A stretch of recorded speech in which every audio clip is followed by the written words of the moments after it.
اعوذ باللہ من الشیطان الرجیم بسم اللہ الرحمن الرحیم وَإِذْ قَالَ رَبُّكَ لِلْمَلَائِكَةِ إِنِّي جَاعِلٌ فِي الْأَرْضِ خَلِيفَةً قَالُوا أَتَجْعَلُ فِيهَا مَن يُفْسِدُ فِيهَا وَيَسْفِكُ الدِّمَاءَ وَنَحْنُ نُسَبِّحُ بِحَمْدِكَ وَنُقَدِّسُ لَكَ قال انی اعلم ما لا تعلمون وعلم آدم الاسماء كلها ثم عرضهم على الملائكة فقال انبئوني باسماء هؤلاء ان كنتم صادقين قالوا سبحانك لا علم لنا الا ما علمتنا انک انت العلیم الحکیم صدق اللہ و صدق رسولہ النبی الکریم ونحن علی ذلک من الشاہدین والشاکرین والحمد للہ رب العالمین سبحان ربک رب العزت عما یصفون وسلام علی المرسلین والحمد للہ رب العالمین۔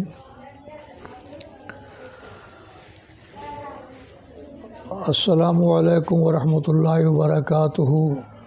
معزز سامعین، حاضرین ناظرین، آج کا عنوان جو ہے سیدنا آدم علیہ السلام کی سوانح حیات، یعنی ان کا ذکر، ان کا قصہ، ان کا واقعہ جو ہے وہ بیان ہوگا۔ برادران محترم، انسانیت کی ابتدا جو ہے یہیں سے شروع ہوتی ہے۔ آدم سے پہلے یا تو ملائکہ کا ذکر آتا ہے یا جنات کا ذکر آتا ہے۔ اب تیسری مخلوق یہ آدم علیہ السلام ہے۔ گویا کہ ذوی العقول تینوں کے تینوں اس بات کے مکلف ہیں کہ اللہ کے احکام کی اطاعت اور فرما برداری کرنا ہے اور اس کے مطابق اپنے آپ کو چلانا ہے۔ قرآن مجید کے اس مقام کو دیکھنے سے پتہ چلتا ہے کہ قرآن صاحب کا تاریخ خود دہرا رہا ہے۔ وَإِذْ یہ ماضی کے معنی میں استعمال ہوتا ہے، گزشتہ دور کو سامنے لاتا ہے، حاضر کے معنی میں استعمال کر رہا ہے۔ کہا کہ وہ وقت، وہ زمانہ، وہ دور، وہ گھڑیاں، وہ لمحات یاد کرو جب کہ قال ربو کا آپ کے رب نے کہا ہے۔ پتہ چلتا ہے کہ کوئی ایسی ذات ہے، ایسی ہستی ہے جس کو رب کہا جاتا ہے۔ وہ رب العالمین ہے، وہ رب السماوات والارض ہے، وہ رب الکائنات ہے۔ تو یہاں بھی کہا کہ تیرا رب جو ہے اے میرے پیغمبر علیہ السلام، آپ کا پروردگار حکم دے رہا ہے، کہہ رہا ہے، کن سے؟ للملائکۃ، فرشتوں سے۔ ملائکہ نہ تو ناری مخلوق ہے اور نہ ہی خاکی مخلوق ہے۔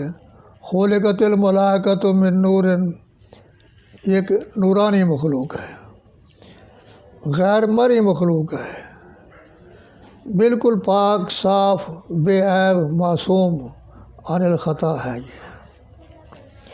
ان سے کہا جا رہا ہے، پروردگار عالم ارشاد فرماتے ہیں کہ میرے فرشتوں، انی جاعل، بے شک میں بنانے والا ہوں، فی الارض، زمین میں، کیا؟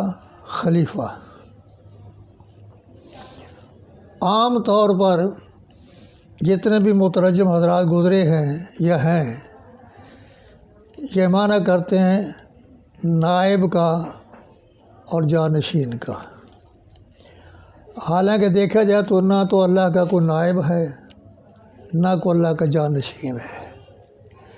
نیابت کی ضرورت اس کو پڑتی ہے کہ جو تھک جاتا ہو، ہار جاتا ہو، کہیں آرام کرنے چلا جاتا ہو، یا گھومنے پھرنے سیر و سیاحت کے لیے چلا جاتا ہو، یا کسی ضروری کام کے لیے چلا جاتا ہو، تو اس کی غیر حاضری میں دوسرے حضرات آ کر کام کو سنبھال لیتے ہیں، وہ چلاتے ہیں۔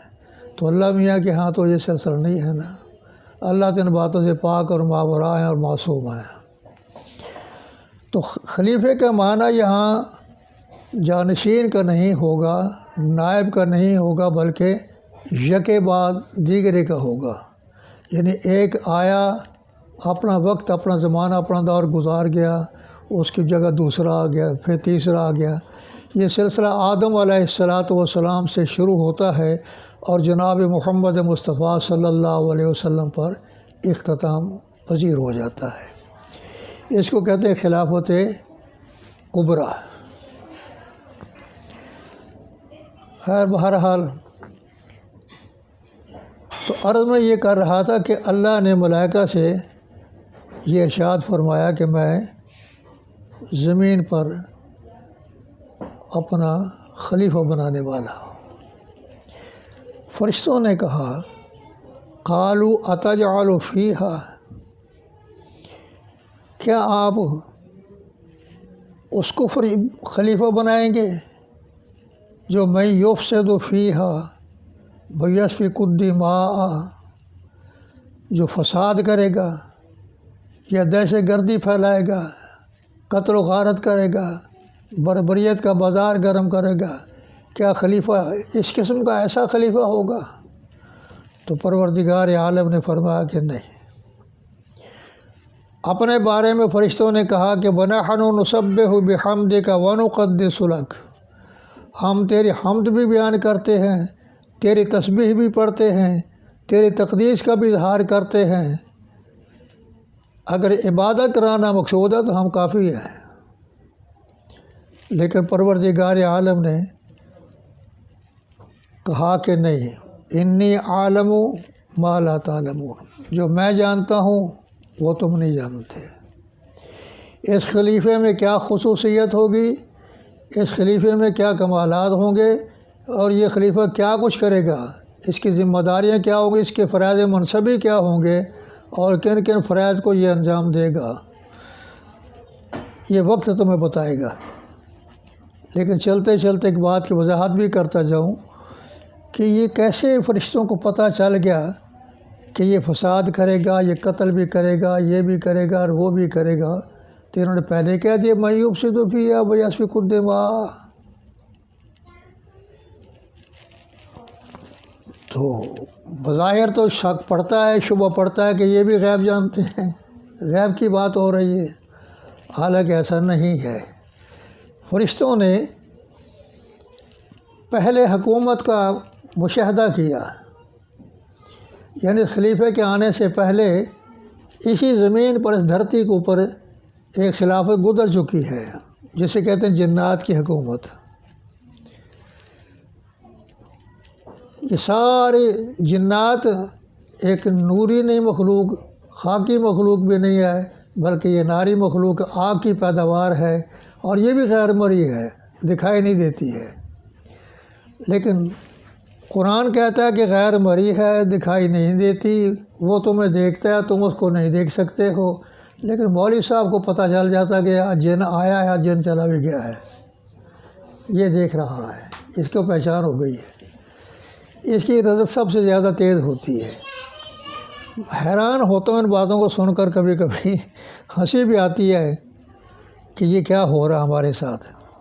برادران محترم، اصل بات یہی ہے کہ جنات ایک غیر مرئی مخلوق ہے جو ہمیں دکھائی نہیں دیتی ہے، اور نہ ہم اس کو دیکھ سکتے ہیں۔ تو جنات کو دیکھا کہ آپس میں لڑتے تھے، جھگڑتے تھے، قتل و غارت ہوتی تھی، سب کچھ ہوتا تھا، بازار گرم ہوتا تھا، فساد بھی ہوتے تھے، دنگے بھی ہوتے تھے، تو انہوں نے اسی کو اندازہ لگا کے اس خلیفے پر بھی یہی قیاس کیا کہ شاید ایسے ہی کرے گا یہ بھی، تو انہوں نے یہ بات کہہ دی وَيُفْسِدُ فِيهَا وَيَسْفِكُ الدِّمَاءَ۔ تو پروردگار عالم نے فرمایا کہ نہیں، ان کے سوال کا جواب دیا کہ انی عالم و مالا تعلم، جو میں جانتا ہوں وہ تم نہیں جانتے ہو، بس خاموش، وہ چپ ہو گئے۔ اب اس کے بعد اس کی پیدائش کا وقت آیا، اس کو کس سے بنایا؟ مٹی سے بنایا، پانی، مٹی، ہوا، آگ، یہ ساری چیزیں ملا کے روح ڈال کے ہوا سے خمسہ کے ساتھ بنا دیا۔ وہ تیار ہو گیا، جب روح ڈال دی گئی بالکل آدم علیہ السلام کا وجود تیار ہوا، تو پھر اس کو چند باتیں جو اس کی ضرورت کی تھی وہ سکھا دی۔ وَعَلَّمَ آدم الاسماء، اللہ نے آدم کو ناموں کا علم جو تھا وہ بتایا کہ فلاں چیز کا یہ نام ہے، فلاں چیز کا یہ نام ہے، فلاں یہ چیز ہے، وہ اس کام آتی ہے، اس کام آتی ہے، جو ان کی ضروریات زندگی کی چیزیں تھیں جن کی ان کو ضرورت پڑنی تھی، ان چیزوں کے نام بتا دیے۔ لیکن قرآن تو کہتا ہے علم آدم الاسماء، نام بتائے، لیکن ہمیں سمجھ میں نہیں آتا کہ وہ اسماء کیا تھے۔ کوئی کہتا ہے جی پنجتن پاک کے نام تھے، ان کے نام بتا دیے، خدا کے نور سے پیدا ہوئے پانچوں تن، محمد است علی فاطمہ حسین و حسن کے نام پہ۔ کوئی کچھ کہتا ہے، کوئی کچھ کہتا ہے، کوئی کہتا ہے جی نبی پاک کا واسطہ دیا تو دعا قبول ہو گئی، اس کے دعا کا طریقہ بتا دیا، یہ نام بتا دیے۔ حالانکہ ان چیزوں کا کوئی نہ تو اسلام سے تعلق ہے، نہ کوئی دین سے تعلق ہے، نہ ان چیزوں سے کوئی تعلق ہے۔ قرآن تو سیدھا سیدھا بتاتا کہ وہ علم آدم الاسماء کلھا، اور کلھا کے اندر بھی یہ نہیں کہ ساری دنیا کے تمام چیزوں کے نام بتا دیے، نہیں، یہاں کل بمانے بعض کے ہے، جز کے ہے، کل بمانے کل نہیں ہے۔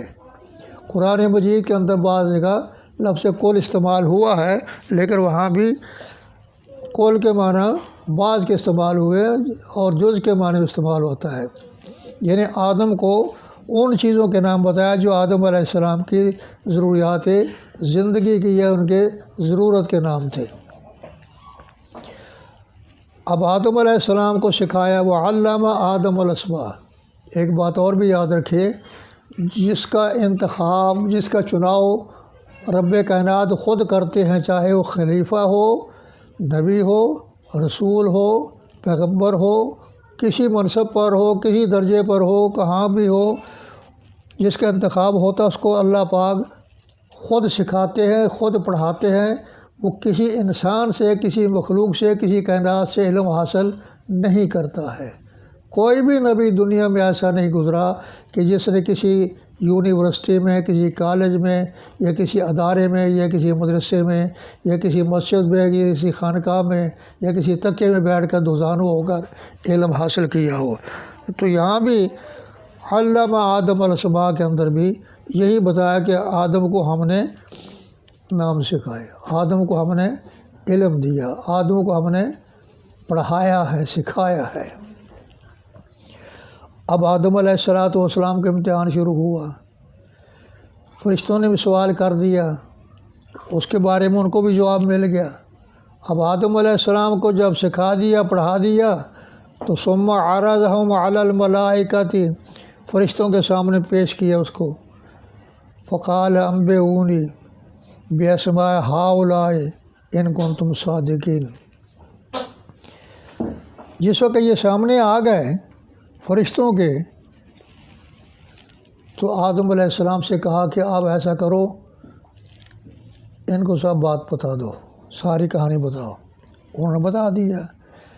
فرشتوں سے بھی کہا کہ دیکھ لو بھائی، تم کہتے تھے یہ ہے، یہ خلیفہ آ گیا ہے، اس کو دیکھ لو، پہچان لو، اس کی صلاحیت میں آپ کے سامنے ہے، جو کچھ بھی ہے، جو بتا رہا ہے، کیا کر رہا ہے۔ فرشتوں نے اپنی شکست کو تسلیم کیا، بلکہ جو سوال کیا تھا میں نے اعتراض اٹھایا تھا کہ فرشتوں کو کیسے پتہ چلا، تو اللہ نے فرشتوں کی زبانی اس کا جواب بھی دے دیا۔ قالوا سبحانک لا علم لنا الا ما علمتنا انک انت العلیم الحکیم۔ فرشتوں نے کہا کہ اے اللہ تو پاک ہے۔ سبحانک، لفظ سبحان استعمال کیا ہے، پاک کا معنی استعمال ہوا ہے۔ لفظ سبحان کس کو کہتے ہیں؟ سبحانک۔ عام طور پر معنی یہی کیا جاتا ہے کہ پاک ہے، قرآن بھی پاک ہے، آپ بھی ماشاءاللہ وضو کر کے بیٹھے ہیں پاک ہوں گے، میں بھی پاک ہوں، ہر چیز پاک ہے۔ تو اللہ کی پاکیزگی میں اور ہماری پاکیزگی میں کیا فرق نظر آ رہا ہے آپ کو؟ تو اللہ پاک نے اس کا بھی حل بیان کر دیا۔ سبحانہ و تعالی عما یصفون، سبحانہ و تعالی عما یشرکون۔ اللہ شریکوں سے پاک ہے۔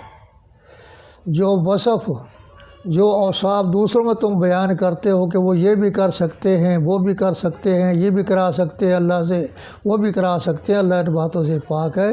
اللہ کسی کی دھونس میں آنے والا نہیں ہے اور کسی کے کہنے پر فیصلہ نہیں کرتا، اپنی منشا اور اپنی مرضی کے مطابق فیصلے کرتا ہے۔ اللہ شریکوں سے کیا ہے؟ پاک ہے، بابرا بلند ہے۔ اس لیے فرمایا قالوا سبحانک، فرشتے کہنے لگے اے اللہ تو پاک ہے، لا علم لنا، ہم نہیں جانتے، ہم نہیں جانتے۔ پھر آپ نے سوال کیسے کر دیا؟ الا ما علمتنا، ہم اتنا جانتے ہیں جتنا آپ نے ہمیں سکھا دیا۔ ہم نے اپنے آنکھوں سے دیکھا ہے، کانوں سے سنا ہے کہ وہ لڑتے تھے، جھگڑتے تھے، ہم نے اسی پر قیاس کر کے آگے کہانی چلا دی کہ یہ بھی ایسا ہی کرے گا۔ تو اللہ ہم نہیں جانتے کہ اس میں کیا خوبیاں ہیں، کیا کمالات ہیں، اس میں کیا اوصاف اور یہ کیا کارنامے انجام دے گا، اس کے فرائض منصبی کیا ہے۔ انک انت العلیم الحکیم، اے اللہ آپ علیم ہے اور حکیم ہے۔ انت، آپ کیا ہیں؟ علیم، علم والے، صاحب علم ہے، صاحب عقل ہیں، صاحب فراست ہیں، اور حکیم بھی ہیں، دانا ہیں، حکمت والے ہیں۔ آپ جانتے ہیں کہ خلیفے کے پیدا کرنے میں کیا حکمت ہے، کیا راز ہے، کیا بھید ہے، ہمیں معلوم نہیں ہے، یہ آپ کو معلوم ہے۔ تو ان تمام آیاتوں سے یہ بات واضح ہو گئی کہ غیب کا علم نہ تو فرشتے جانتے ہیں اور نہ ہی آدم جانتا ہے اور نہ ہی جنات جانتے ہیں اور نہ ہی فرشتے کارساز، حاجت روا اور مشکل کشا بن سکتے ہیں اور نہ ہی جنات نفع نقصان کے مالک مختار بن سکتے ہیں اور نہ ہی انبیاء علیہ الصلوۃ والسلام بن سکتے ہیں۔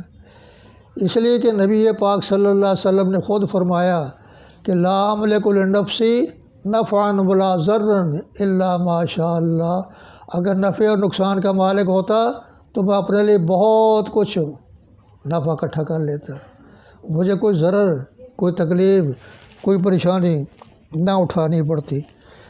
تو ان تمام آیاتوں سے یہ چیز واضح ہو گئی کہ اللہ نے دنیا میں 3 مخلوقیں بنائیں، فرشتے بنائے، جنات بنائے، انسان بنائے، اور ہر ایک کی ذمہ داریاں، ہر ایک کی ڈیوٹیاں، ہر ایک کے فرائض منصبی اپنے اپنے لگائے اور انہی پر انہوں نے کام کیا ہے۔